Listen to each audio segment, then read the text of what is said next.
Boa noite. Dani chegou. Oi, Dani.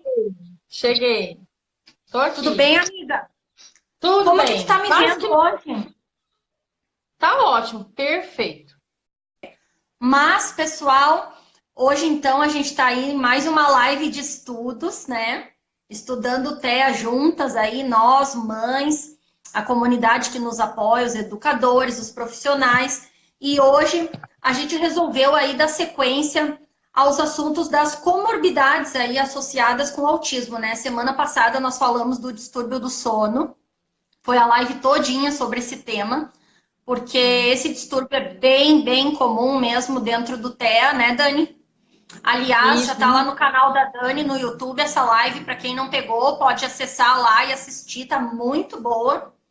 E hoje aí a gente vem com outras duas comorbidades aí bomba, né? A gente vem com o TOC, que é o transtorno compulsivo obsessivo, e com o TOD, né, que é o transtorno opositor desafiador. Isso, né, Dani?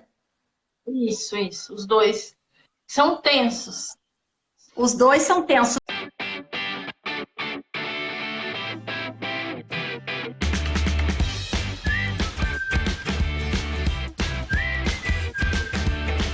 Aí, eu acho que iniciar com o TOD primeiro, hein? Que o TOD é pesado, pessoal. Mas também a gente já quer alertar vocês aqui que não vão aí ficar achando o cabelo em pelo de ovo, achando que os filhos de vocês têm todas as comorbidades do mundo, né? Que os alunos de vocês, seja quem for, a gente está só querendo acrescentar aí informações e a gente também vai aí constatar dentro disso que dentro dessas outras comorbidades tem algumas características que elas permeiam ali dentro do autismo, né, Dani? Oi, Cat, chegou, tudo bem? Boa noite.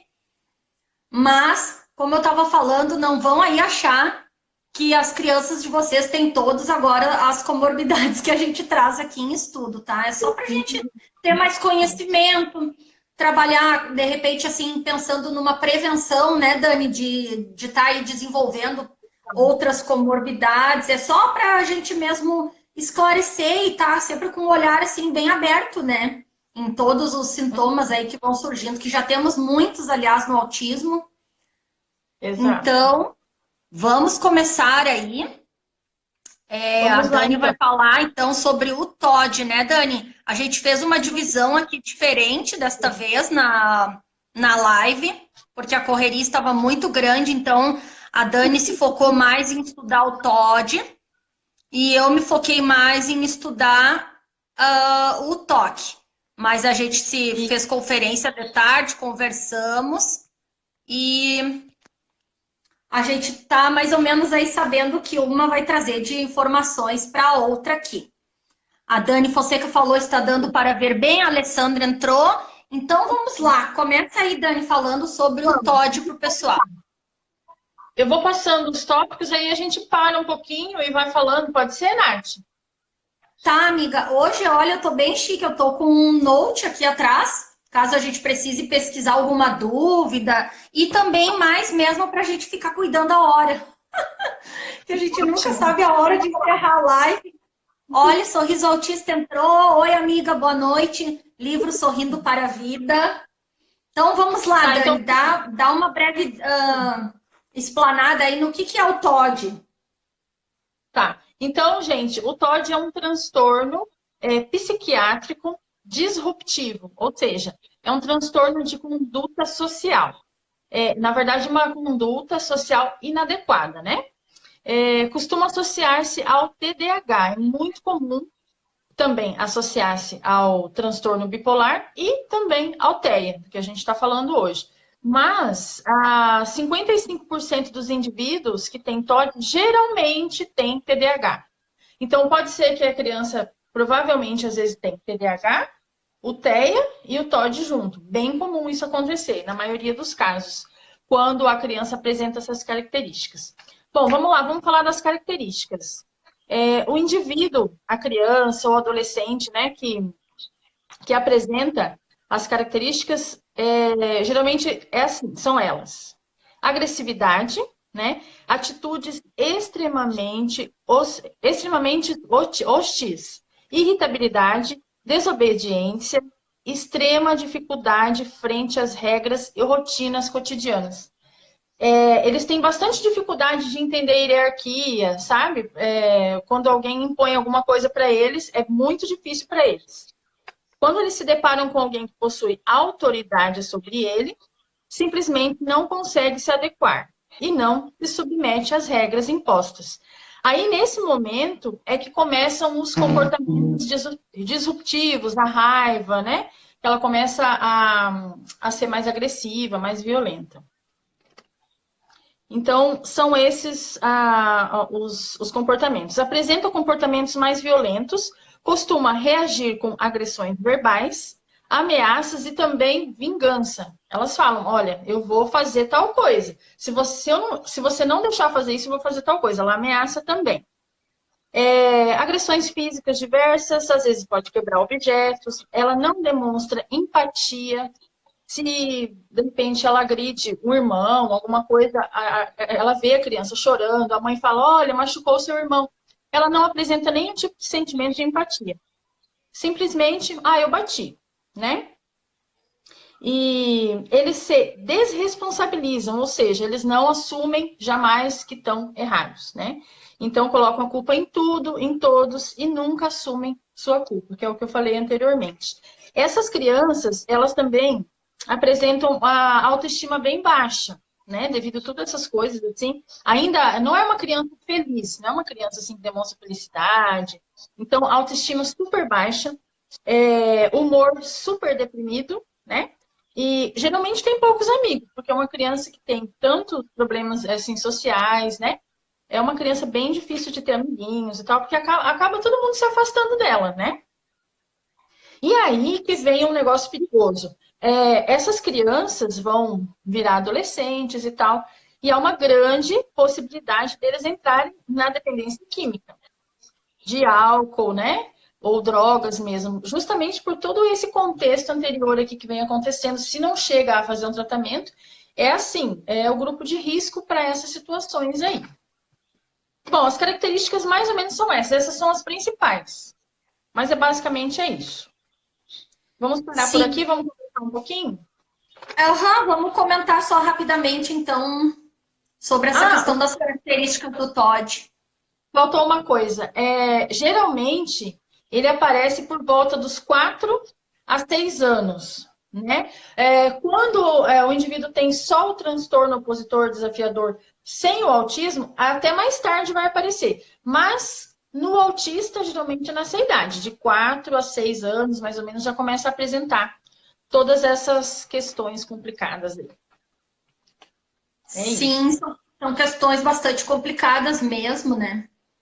E mais complicado para a gente, pais ou profissionais ou terapeutas, quem quer que conviva com as nossas crianças, porque no TEA a gente já tem várias características, muitas vezes similares aí ao TOD.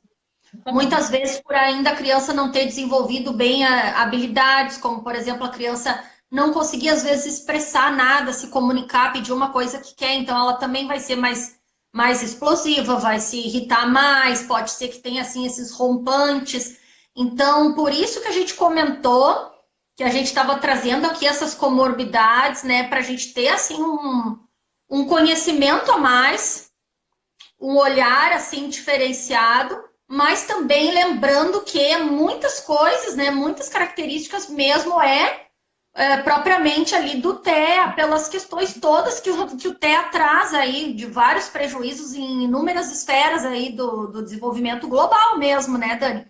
Então, assim, a criança autista, né, às vezes ela também tem o pensamento muito rígido, então ela vai ser mais opositora porque ela não quer mudar alguma coisa que está no seu padrão de pensamento, na sua ordem, né?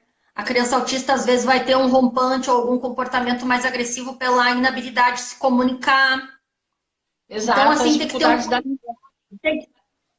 que ter muito cuidado aí antes de suspeitar, e por isso que é imprescindível, né, um profissional que tenha bastante conhecimento aí, que acompanhe também a criança de uma data maior, vamos dizer, de longa data, que pegue todos esses detalhes, que valide ali os pareceres da família, tudo, para conseguir aí colocando essa criança como suspeita disso, ou também os terapeutas para modificar um pouco ali conforme eles vão estar intervindo, focando no que, né, Dani? Porque o tratamento do TOD, a Dani vai falar ali na frente, não deixa de ser também comportamental, né? Um trabalho comportamental, então os pais têm que se adequarem, assim como no autismo a gente tem que se adequar para poder ter uma resposta melhor ali da criança, né? Um comportamento melhor, né? Tem que saber como vai elogiar, em que hora elogiar, porque se a criança está fazendo vários comportamentos difíceis, que nem a Dani falou, também é complicado, né? Tem que ter, assim, um olhar muito, muito clínico. Outra coisa, a questão do indivíduo no TE, às vezes, que nem a Alice brinca comigo, às vezes, de me dar empurrão e coisa, mas ela acha que é uma frescurinha.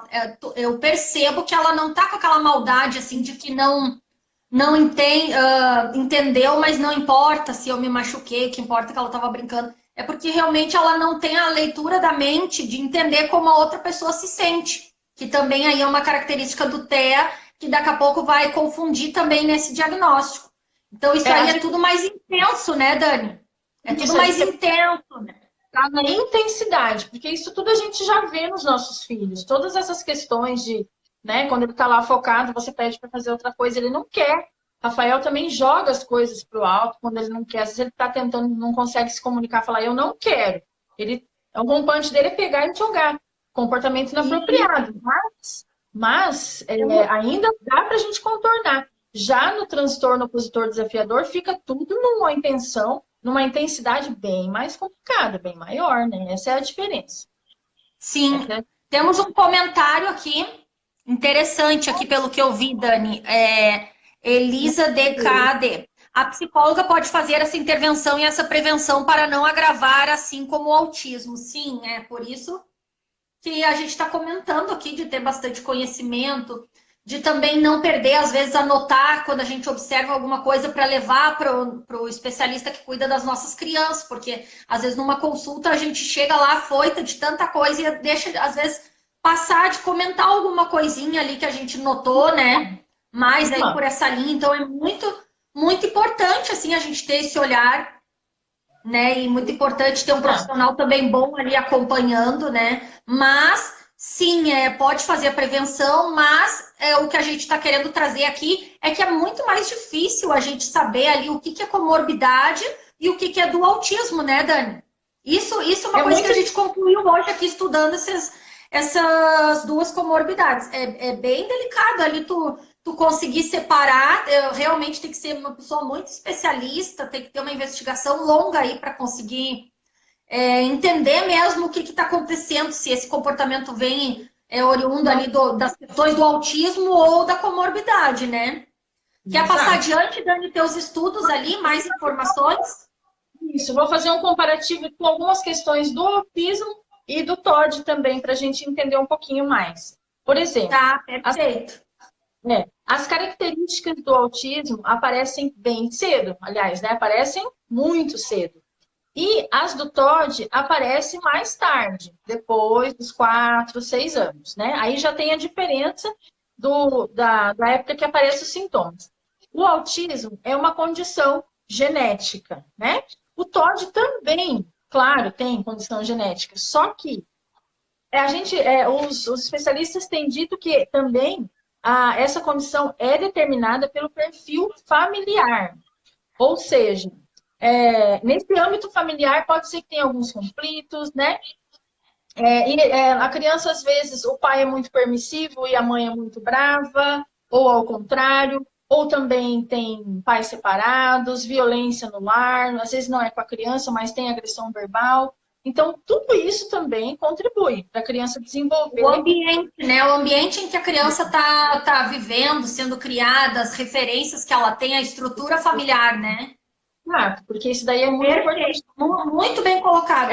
Até porque eu conheço criança que tem TOD e que, aliás, provavelmente a mãe ainda nem aceitou esse diagnóstico, porque a criança não tem, por exemplo, autismo, não tem outra questão importante, tem um desenvolvimento no sentido cognitivo, tudo adequado, ok, para a idade, porém na parte comportamental é um desastre absoluto. Mas se tu pegar ali a estrutura mesmo, pai, mãe, né, e talvez uma predisposição ali genética, mais esses gatilhos, aí a coisa começa a acontecer. E se não é tratado, vai agravando, né, Dani? Vai agravando, não tem outro jeito. Deixa eu ver, amiga, acho que tem um comentário aqui, peraí, pra Pode gente ver. não perder a sequência aqui. A Elianar tá aqui, oi, lindona, mais umas quantas pessoas aqui entraram também. O olhar clínico é essencial. Quando tive nas sessões com Maíra Gaiato, nos 10 primeiros minutos, ela já sinalizou. Ela é opositora, e era mesmo, era tenso. Ah, ela tá falando da experiência da Cécia aqui.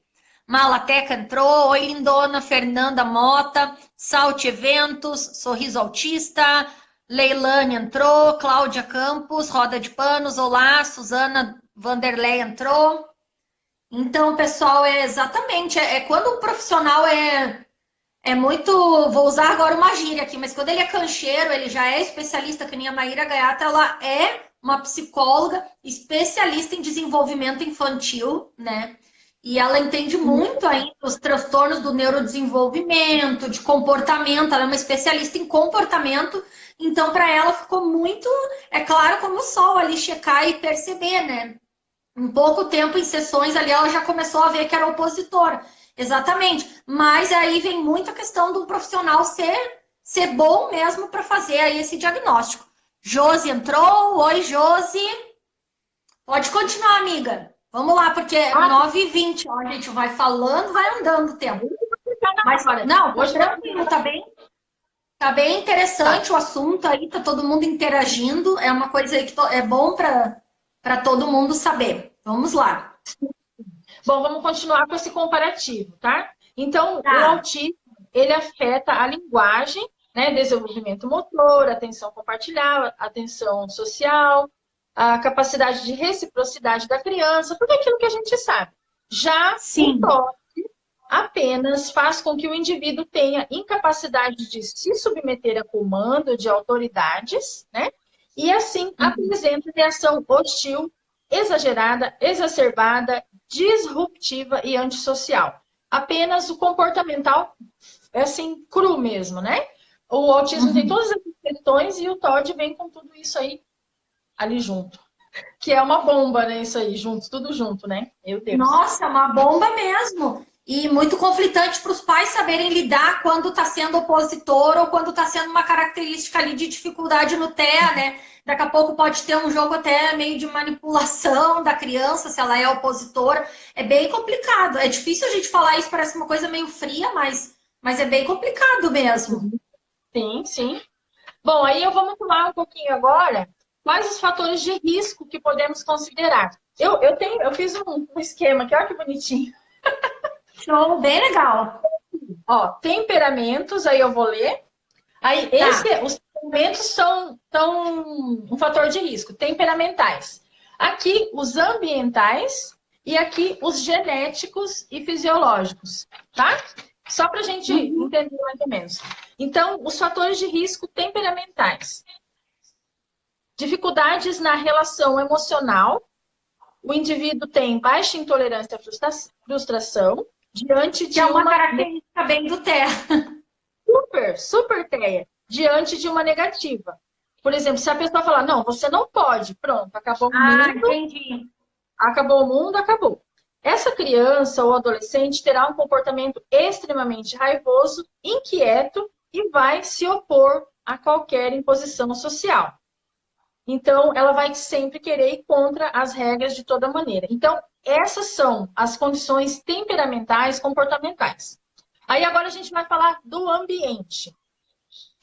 Então, o que a gente pode levar como fator de risco? A vivência familiar, como a gente já tinha falado ali antes. Né?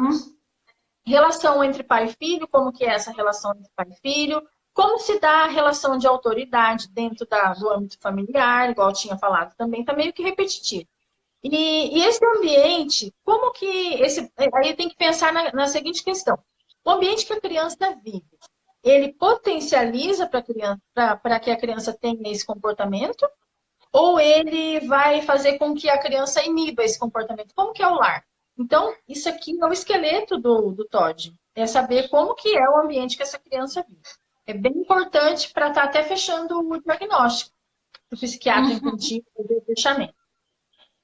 Agora vamos falar da genética e fisiológica. Ele terá baixa produção de cortisol. Geralmente essas crianças têm baixa produção de cortisol. Ou seja, automaticamente ela faz, o nível de estresse fica bem maior do que o normal, né? Fica bem diferente. E aí ele está à frente de situações. Quando a criança já é estressada por si só, junta de repente o TDAH e as questões do autismo e vira aquela bomba. Sim, nossa. Tem uma coisa que os neurocientistas falam. Eles notaram nos indivíduos com TOD uma anormalidade no córtex frontal. Então, quando eles fazem os exames ali, eles veem que tem uma diferença ali. E aí, essa parte, o córtex frontal, ele é responsável pelo planejamento e comportamento. Pensamentos mais complexos e enfrentamento de situações. Então, eles não sabem como enfrentar um não. Está tudo muito explicado na própria fisiologia deles, né? Sim, então, com certeza. É isso. Então, esses são os fatores de risco, esses 3. E aí tem que correr atrás de verificar se a criança apresenta todos esses sintomas aqui, correr atrás de fazer um diagnóstico, né? Procurar neuropediatra, procurar o psiquiatra infantil. E também partir, se for o caso, para as medicações e principalmente para a psicoterapia, né? Terapia comportamental e tudo mais, que a gente pode falar depois. Quer falar alguma coisa, Nath? Não, amiga, agora já é 9h26, é que eu estou controlando o horário, mas o que eu percebi aí e concluí é que, na verdade, também aí vai ter prejuízo social, uma série de coisas que nós já temos também no TEA, né? Voltando, então tudo vai caindo ali naquela cascata de prejuízos e de dificuldades, né? Quando tem, então, ainda aí uma comorbidade associada que nem essa do TOD, é bastante estressante, desafiador para os pais, para o educador, em todos os ambientes, assim, é muito complicado. Tem que ter ali, eu acho que um tratamento psicológico, eu diria que até familiar, como a gente já vê também no caso de autismo, né? Para poder, assim, agir de uma melhor forma, porque acho que esses sintomas podem ser muito piorados com o ambiente, né? Como a Dani já relatou ali. Então, é muito importante mesmo ter todo esse tipo de manejo, né? Já é um manejo difícil, mas ter que buscar essas alternativas e talvez entrar com essa questão aí de medicação. Temos um comentário aqui, Dani, e um uau embaixo, que deve ser bomba, deixe-me ver. Existem grupos de risco. Tem pesquisas que já apontam que crianças que passam por processo de adoção podem desenvolver TOD. Sim, sim, é verdade. Sim, claro que existem grupos de risco, exatamente. Situações que deixam mais vulneráveis, né, a terem aí esse tipo de transtorno. Jonas, Silvino, façam várias vezes esses debates, obrigada.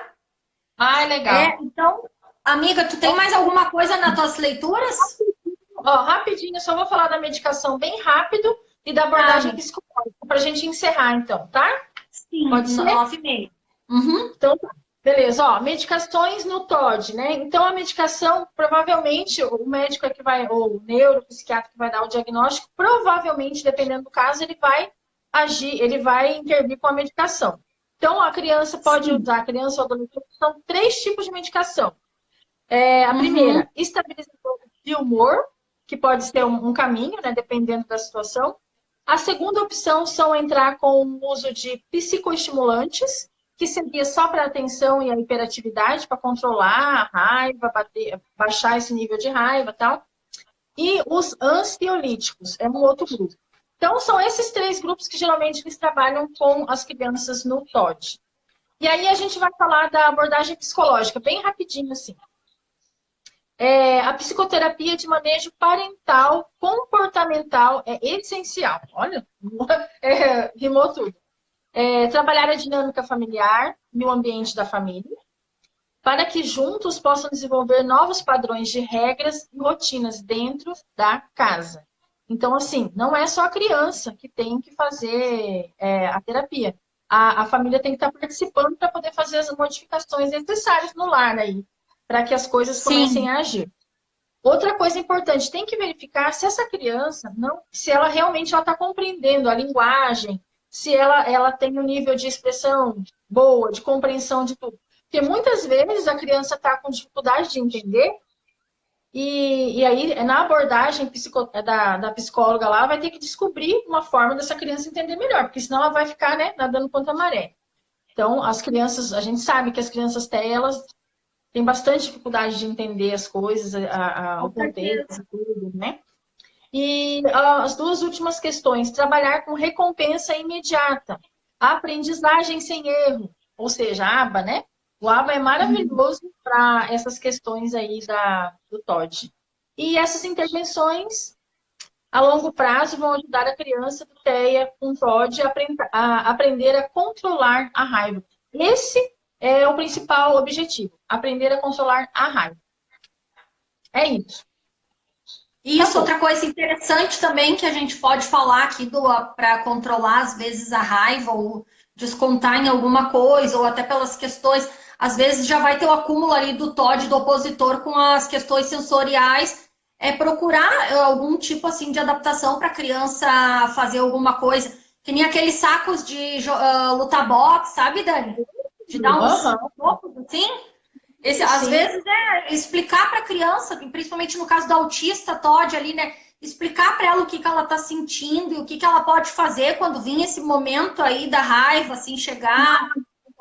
A Né? raiva de outra Então, forma, né? tá muito aí ligado mesmo a questão do manejo, né, desses comportamentos, também aí com os comportamentos em relação ao TEA.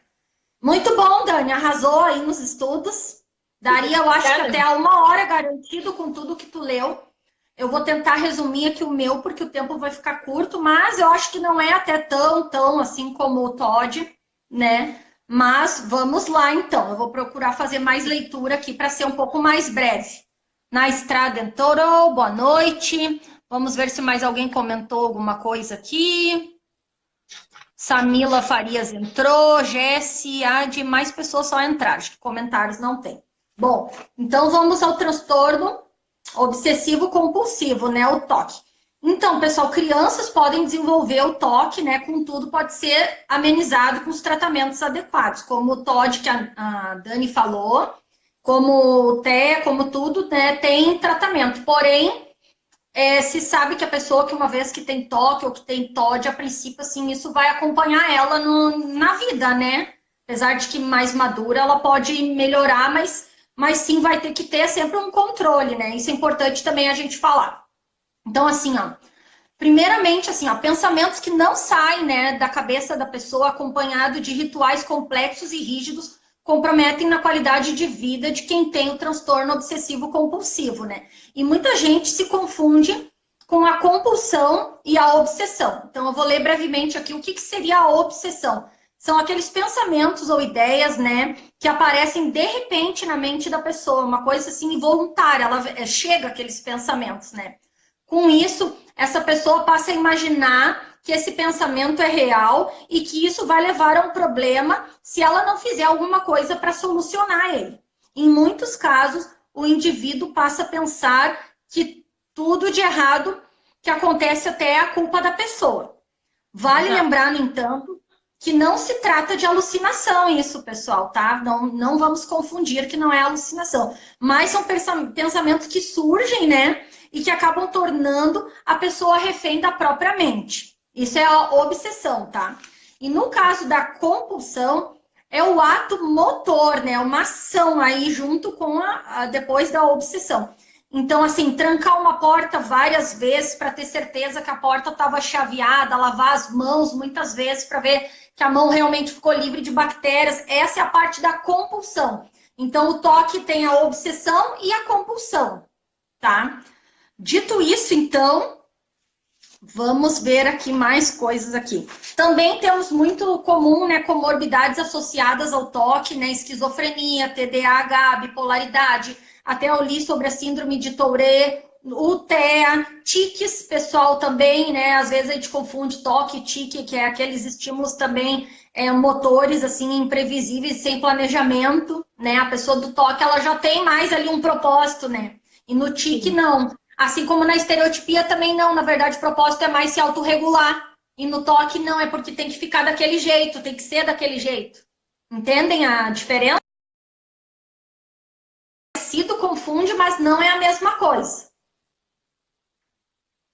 Ah, a Dani caiu aqui da minha live, pessoal. Vocês estão me vendo? Também, muitas crianças têm toque, têm transtornos alimentares também, sim. Eu acredito que até a questão do toque, né, vai atrapalhar na alimentação. Acho que foi isso que tu quis fazer com a referência que tu citou, né? Dani caiu, tu tá me vendo, Dani? Igual, vou aceitar aqui teu convite de novo.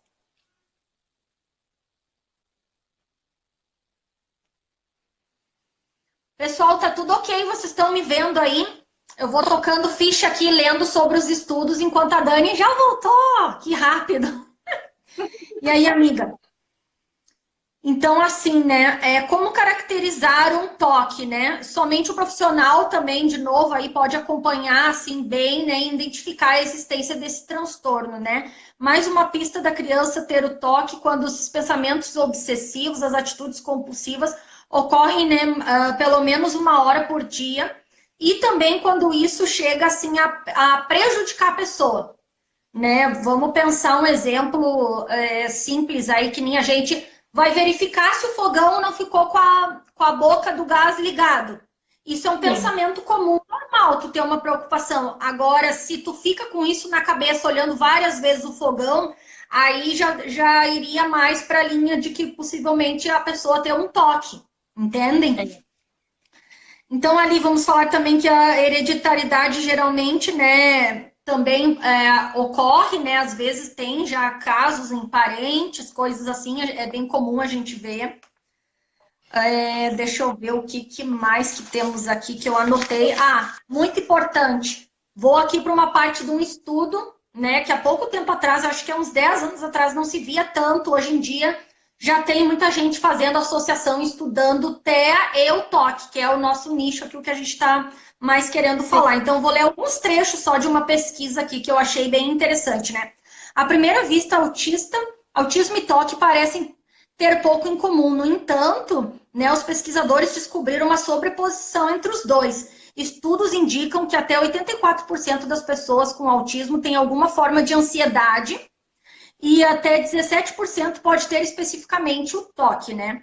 Uma proporção ainda maior de pessoas com toque também pode ter autismo não diagnosticado, pessoal, de acordo com os estudos. Então, às vezes, muitas pessoas têm o toque, mas às vezes não tem um diagnóstico, ou vai vir um diagnóstico tardio na fase adulta, um autista de nível leve, um Asperger, por exemplo.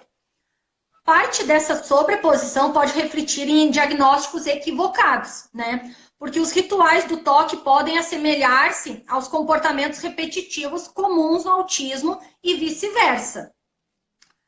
Mas é cada vez mais evidente que muitas pessoas têm as duas condições, né? As pessoas com autismo têm 2 vezes mais chance de serem diagnosticadas com toque mais tarde. De acordo também com esse estudo, né, que ele rastreou aí o registro de saúde de quase 3,4 milhões de pessoas com mais de 18 anos, né? Lá na Dinamarca foi esse estudo, né? Da mesma forma, as pessoas com toque são 4 vezes mais propensas que os indivíduos não acometidos a serem posteriormente diagnosticados com autismo, que foi o que eu comentei antes. Então, esse estudo constatou aí essa ligação e um índice bem importante, né? Então, na última década, os pesquisadores começaram a estudar essas duas condições em conjunto e compreender como elas interagem, como elas se diferem, né? Essas distinções podem ser importantes não apenas para diagnósticos corretos, mas também para a escolha de tratamentos eficazes. As pessoas que têm transtorno obsessivo compulsivo e autismo parecem ter experiências únicas, distintas daquelas que de ambas as condições sozinhas. Então, com certeza, né? E para essas pessoas, as intervenções padrão para o toque, como a terapia cognitivo-comportamental, podem proporcionar pouco alívio. No caso do toque, não é bem como a Dani citou ali no TOD, já é um pouco diferente essa questão, né? Só a questão comportamental não vai tirar esses pensamentos aí obsessivos da mente do indivíduo. Diagnósticos perdidos, aqui outro ponto. Obsessões e compulsões podem atingir qualquer pessoa, né? Por exemplo, é comum a pessoa se preocupar com alguma coisa, como eu citei antes, ali ter o forno ligado, né? Isso aí faz parte da experiência normal. Mas as pessoas com toque, no entanto, essa preocupação vai aumentando tanto a tal ponto de atrapalhar o funcionamento diário dessas pessoas. Sobreposição do toque e autismo ainda não está, assim, totalmente clara, né? Isso são estudos, pessoal. Pessoas com qualquer uma dessas condições podem ter respostas incomuns às experiências sensoriais de acordo com essa análise também, esse estudo. Algumas pessoas autistas, a sobrecarga sensorial pode facilmente levar à angústia e à ansiedade. Isso são transtornos também comuns que nós já falamos sobre eles aqui na live da depressão, né, Dani, e do Setembro Amarelo. E, na verdade, a pessoa que sofre de ansiedade, ela também está mais propensa aí a desenvolver o toque, entendem? Então, uma coisa está aí ligada na outra, né? Dando um exemplo aqui, outro, né? Sirenes de polícia, sons de campainha, que ela compara a uma bomba explodindo no seu sistema nervoso. Alguns pesquisadores dizem que problemas sociais que as pessoas com autismo experimentam podem contribuir para a sua ansiedade, né? E que também é componente do toque, que a pessoa com toque acaba também tendo aí um prejuízo social. Não ser capaz de ler pistas sociais pode levar as pessoas a ficarem isoladas, sofrerem bullying, né? E alimentando a ansiedade. E alimentando a ansiedade é um tapa, assim, um pulo para desenvolver o toque. Nesse sentido aí é o raciocínio do estudo, né? Então, o que aqui nesse momento se conclui aí, que é muito importante, então, a gente trabalhar as questões de depressão, de ansiedade, proteger as nossas crianças, né? Por isso é muito importante as leis aí da inclusão serem cumpridas, né? Essas crianças na escola terem mediador, porque o mediador nem sempre está lá só para dar suporte, mas às vezes também para bloquear um pouco essa questão do bullying, de tudo que eles sofrem aí por estarem tentando se encaixar e por serem vistas ou rotuladas como esquisitas, diferentes. Então, eu acho que pensando numa linha de pensamento de prevenção, assim, para a fase adulta, né? Quando a gente tem esses cuidados, a gente pode estar aí minimizando um pouco esses gatilhos para o toque. Deixa-me ver mais aqui para não me tornar repetitiva. Olha, outra distinção aqui crucial, né, que essa análise mostrou, é que as obsessões provocam compulsões, né, mas não traços de autismo, né. Outra que as pessoas com toque não podem trocar os rituais específicos que precisam, foi aquilo que eu comentei, tem que ser sempre a toalha estendida assim milimetricamente no banho, com o chinelinho parado em tal lugar, para o chinelo de ir no pátio. Essas coisas são mais do toque, né? E no contraste, já as pessoas só com autismo ali, elas têm um repertório de comportamentos repetitivos a escolher aí, né? Porque elas estão apenas procurando, né, algo reconfortante, que foi o que eu falei antes da questão da autorregulação, das informações sensoriais. Então, aí também vem a observação para diferenciar isso. Então, o médico tem que verificar por que essa pessoa envolve-se em uma ação particular. Essa tarefa é duplamente difícil se a pessoa não puder articular sua experiência. No caso, o autista não relata, né? Pessoas autistas podem não ter o autoconhecimento, né?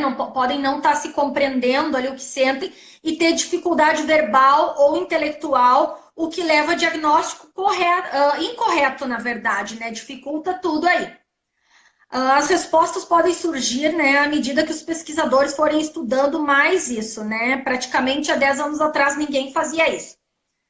Esse estudo também aí viu que o autismo estar ligado ao toque, né? Viu milhares de crianças aí na faixa etária de 3 anos. Do ponto de vista do cérebro, esses transtornos estão todos relacionados. Então, a mesma coisa que a Dani falou de uma parte específica no cérebro, na questão do TOD, nós temos aí outra parte específica no caso do toque, né?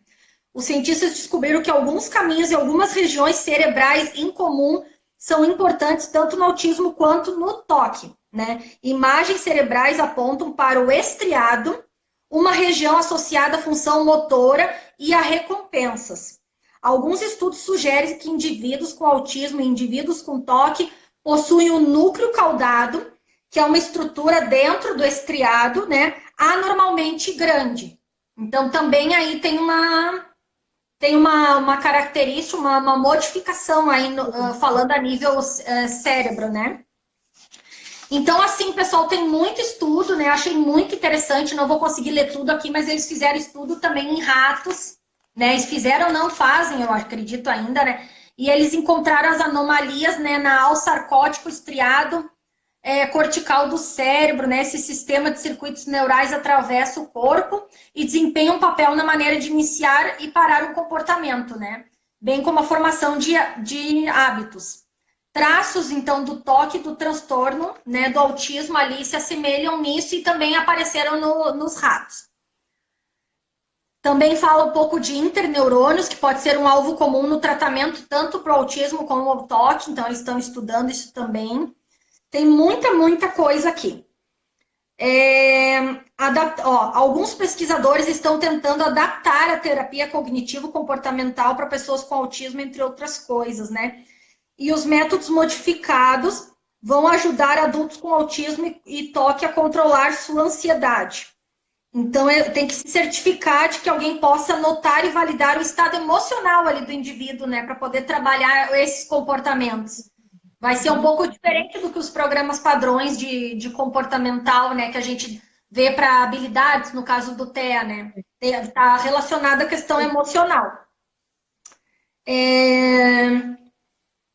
Deixa eu ver que mais. Vários esquemas incluem envolver os pais na sessão, para trabalhar a questão do toque, né? Tem que preparar os pais também para aprender a lidar, para ajudar eles, né? Deixa eu ver o que mais. Usar recursos visuais e oferecer recompensas também. Então, mais ou menos isso. Eu quero agora ler aqui uma frase aqui que eu achei marcante, que agora é uns depoimentos que eu peguei de pessoas que têm toque, tá, pessoal? No caso, assim, autistas adultos, né, que conseguem aí estar se expressando. Jennifer checa a escova de dente diversas vezes no banheiro para ter certeza de que não engoliu o objeto.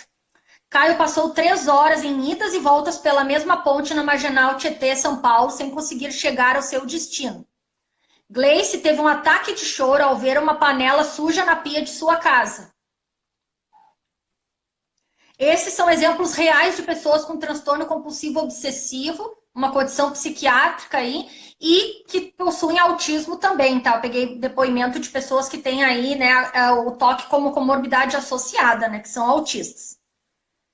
Né? Os 3 fazem parte de um grupo de discussão, essas pessoas estão colaborando também para estudos, eu vi aqui isso aqui num outro site. Olha a frase que essa aqui também disse: toque me desconcentra, bagunça minhas relações e faz com que eu fique viciada em tópicos específicos. Me sinto um disco quebrado, como um fantasma que não me deixa viver o presente. O ponto que une todos os relatos é uma frustração com o preconceito que existe também sobre o toque, né? Tem muito preconceito, assim como tem preconceito com a depressão, tem com o autismo, as pessoas às vezes acham que tudo isso é frescura e essas pessoas acabam sofrendo mais ainda por conta disso, né? Pela falta de aceitação, de informação. Deixa eu ver o que mais. É um quadro também como o TOD de difícil manejo, como a Dani também falou, é bem complicado. Então, assim, por que nas intervenções, quando a gente trabalha flexibilização mental, rigidez, quando a gente fala que afeta diretamente na socialização esses padrões que as nossas crianças criam, os rituais, brincar sempre de uma mesma forma, numa mesma ordem, montar um Lego, um quebra-cabeça, alinhar objetos, por que a gente já vai cortando, flexibilizando e trabalhando? Justamente porque traz um prejuízo enorme social, porque o mundo é dinâmico, as pessoas vão fazer coisas diferentes, não vai estar sob o controle deles, ser as coisas sempre iguais. E também aí a gente está auxiliando também a prevenir aí o possível toque na fase adulta, viu, pessoal? Então, por isso que em seguida eu estou botando lá nos stories que eu faço vários trabalhos com a Alicinha, a Dani também, de pedir para o Rafa pegar um número lá fora de ordem, né, Dani? Esse tipo de coisa é importante a gente fazendo desde pequeno para trabalhar com uma prevenção aí de futuros problemas, tanto dentro do TEA como dessas comorbidades, né? Na infância e na adolescência, então, são períodos chaves para o aparecimento dos sintomas iniciais, né? Em mais da metade das vezes, né?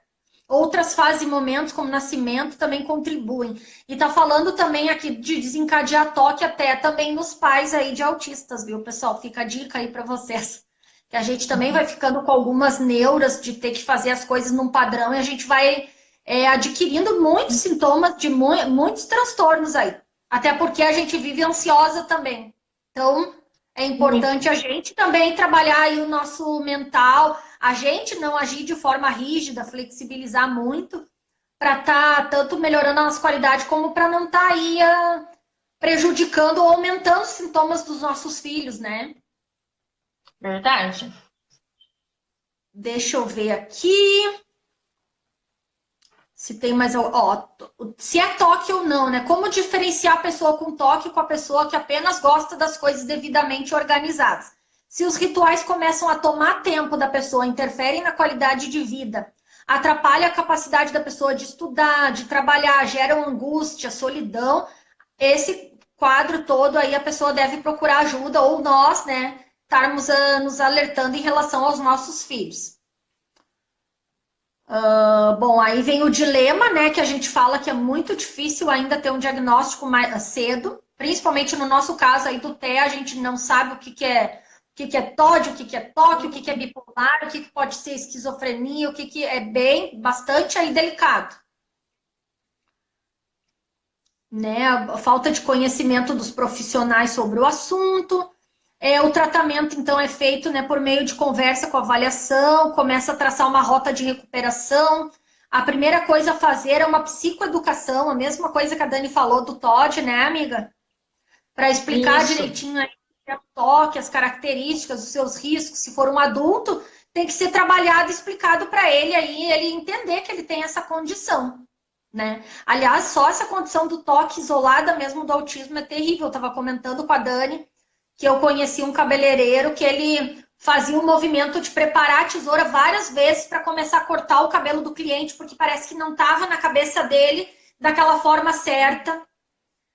Já conheci crianças com toque também, aquela que vai caminhando na rua e não pode pisar no marco das pedras, tem que dar os passos ritmados, sempre no mesmo lugar, senão alguma coisa de errada vai acontecer. Né? Nossa, é bastante assim impactante na vida do indivíduo que sofre esses transtornos, essas comorbidades aí, né, Dani? Sim, ela passa a ter uma vida muito difícil, né? Às vezes nem quer sair de casa, às vezes prefere nem sair, porque ela acha que vai acontecer alguma coisa e tal. Então, às vezes, ela fica ali, acaba se privando, né, da vida social. Exatamente. Ó, aqui uma frase também desse site diz assim, ó, que vai servir para o TOD como para o TOC, né? Para ter sucesso no tratamento é necessário abrir o olho, né, para as doenças que seguem de mãos dadas com o transtorno, né? Seja uma fobia social, uma bipolaridade, o TEA. Então, tem que ter assim um olhar mesmo muito e também aceitar. Tem várias coisas, às vezes tem a negação do próprio indivíduo, ou tem a negação das pessoas que estão na volta, não querem ver. Às vezes a gente já vê essas características, principalmente às vezes os educadores vêm na escola e os pais não validam, né, o parecer ali do professor, que está acostumado a ver como é que está o desenvolvimento ali geral de criança. E isso aí diz que tá tendo muitos estudos aí de coisas novas, né, que tem perspectivas sobre neuromodulação que estimula e inibe regiões do cérebro com eletricidade ou ondas magnéticas.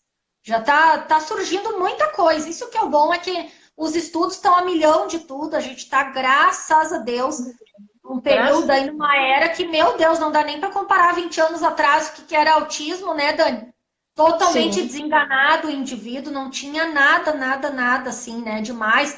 No máximo um centro de convivência para os pais descansarem algumas horas, que só ficava contendo, né, a criança ali, não tinha estimulação. Então é muito importante em meio a esse assunto, para ninguém aí se apavorar, que tudo isso tem assim tratamentos e formas de amenizar, né? Última coisa aqui, as manifestações diferentes aí no toque, né? Número 1, tudo precisa ficar estritamente organizado, alinhado, ordenado. Algo que fuja do padrão gera calafrios e irritação. Eis um dos principais subtipos do transtorno. Esse, ó, ligadinho ali com o Té. Então, cuidem muito a questão dos rituais, dos padrões, já pensando no possível toque, né? Porque para qualquer indivíduo isso não é bom. Outro subtipo aí, número 2, aqueles que criam um medo gigante de contaminação, né? Que impede de tocar nas portas, nos corrimões. Existe uma dificuldade de visitar lugares, hospitais, cemitérios. Daí é aquela coisa que é também, assim, muito mental, assim, de ficar nessas paranoias, desses pensamentos que vem. E um terceiro grupo, né, que não sai de casa sem olhar várias vezes a fechadura, gás, torneira, né? Que cumpre uma maratona de ritos e cultos e demoram, né? Às vezes até horas para conseguir sair de casa ou fazer qualquer coisa. Aí vem o caso esse do cabeleireiro que eu citei para vocês. Aquela questão de acumuladores, pessoal, aqui no estudo que eu fiz também, né, não está ligado a toque, né? Por décadas diziam, né, que era classificado como toque, mas esse critério hoje em dia já mudou, né? Essa enfermidade é reconhecida como um problema independente, né? No toque, esse sintoma até pode aparecer, mas ele é um fator secundário. Aquela coisa de acumular coisas, né, de apego às coisas que a gente também vê no TEA, apego a objetos, né, tal, não tem nada a ver. Bom, basicamente, teria muito mais aqui para fundar nos estudos, mas como é 9h54, eu vou deixar para ler os comentários e a gente interagir aqui um pouco. Bastante comentário bom aí, eu consegui ver alguns, Tá. agora já parou. Vamos lá, então. Vamos ver aqui o que as pessoas estão dizendo. Conforme os assuntos foram surgindo, comecei a identificar alguns comportamentos. O Andrews falou. Ah, sim, querido, eu também, aí na parte, no opositor não, mas na parte do toque, eu me vi em vários momentos lembrando algumas coisas minhas da infância, umas mania de não passar embaixo da escada, senão minha mãe vai morrer. Começa com aquela velha história da superstição, mas aquele pensamento vai ficando obsessivo, né? Eu me lembro muito de o gato preto que passou, sabe a história da famosa superstição, mas no fim vai virando mesmo uma coisa que te gera uma ansiedade, um pensamento ruim. Bem assim, Elisa falou, kkk, aqui em casa está acontecendo uma coisa interessante. A Rafa Ana Lu está aqui. Ana Lu está querendo inventar coisa, trocando as roupas das bonecas, querendo misturar as histórias, troca os nomes e ri muito. A Teó disse que está ótimo para a criatividade, mas às vezes ela exagera. Quer tudo trocado, ri e se diverte. A parte boa é que conta histórias do modelo dela, mistura tudo, bem criativo, tem lógica. Mas me preocupo com o Todd. Sim, que daqui a pouco ela pode querer também estar ali te contrariando. Eu entendi o que tu quer dizer. E foi boa a observação também da TO. Tem que estar sempre aí com o olhar, né, bem atento, né, Dani? É uma terapia que toda criança autista precisa fazer. Aí a gente já coloca as crianças logo na fono. Mas a TO resolve muita questão. Importantíssimo para todos esses transtornos que a gente falou, né, Nath? Isso, mais comentários aqui. Mais vale o conselho para os pais que estão chegando. Procurem ajuda cedo, com certeza, né? Quanto antes a gente procurar ajuda e quanto antes a gente também tem informações, porque a gente passa a maior parte das horas com os nossos filhos. Então tem coisas que às vezes vão se mascarar por um tempo que não vão aparecer lá no consultório. Não vão aparecer, ou vão aparecer com menos intensidade. Então, é muito importante, né, procurar ajuda e a gente está antenado. Como fazer no início do tratamento com meu filho autista, já que sou separado da mãe e vivemos rotinas diferentes? Andrews falou. Bem, isso é bastante complicado, isso às vezes pode causar um prejuízo bem grande aí para a criança. É imprescindível vocês, adultos, terem um bom diálogo, né, e pensarem sempre no bem-estar dessa criança. Trabalhar com rotinas de previsibilidade, dizer...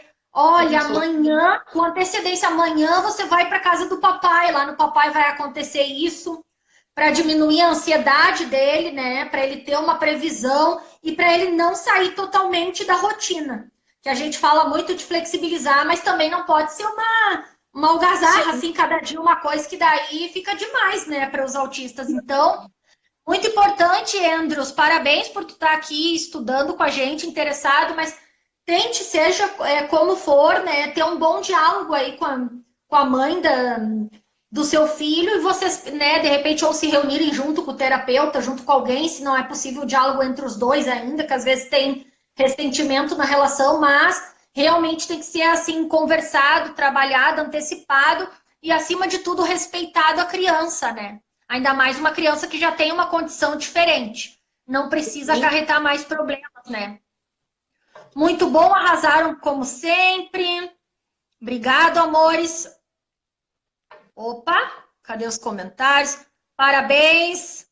Meu medo é de virar uma oposição por oposição. Pode acontecer.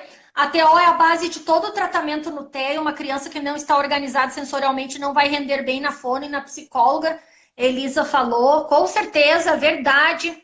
Isso é uma coisa muito importante que às vezes não nos orientam quando, às vezes, o neurologista diz, vai para fono, para fala, né? Tem terapia comportamental. No meu caso, eu paguei uma neuro bem cara na época para ter o diagnóstico da Alice, porque no SUS não saía. E não me mandaram para TO, tá? Eu fui descobrir mesmo, foi entrando em contato com pessoas que eu já conhecia, que tinham filhos com autismo, né? De longe, entrei em grupo, e aí já fiquei sabendo a questão da terapia ocupacional, desculpem. E, inclusive, também a terapia da psicomotricidade também vai auxiliar muito aí na questão sensorial, né? Na parte da propriocepção, né? Do sistema vestibular. Então, aqui a gente faz psicomotricidade e ajudou muito na integração sensorial também. Andrews, muito obrigado, concordo com tudo. Eu não sei se travou os comentários para mim ou se eu li tudo, Dani. Foi aquela hora que caiu, aí começou de novo, é por isso. Sim, pessoal, peço desculpas para alguém que eu não tenha lido comentários, né? O assunto de hoje é um assunto assim, bem específico, então quem ficou aí, parabéns por estar atrás dessas informações. Eu e a Dani, a gente fica muito feliz também de estar estudando, porque vocês veem, a gente nem sabe, né, de tanta coisa assim. Na verdade, a gente está aprendendo junto com vocês, por nós, quando a gente se reúne com esse projeto aqui e faz, né, Dani, nesse dia que a gente se dedica a ler, a estudar, a resumir, a conversar. Isso aqui tem um valor imensurável para mim e para Dani. É muito bom porque a gente aprende junto, divide experiências. Olha só, tá dando a contagem regressiva aqui de 25 segundos, Dani. Quer deixar aí um recado pro pessoal? Um abraço para todo mundo e olha, a gente vai colocar a live no canal para quem perder.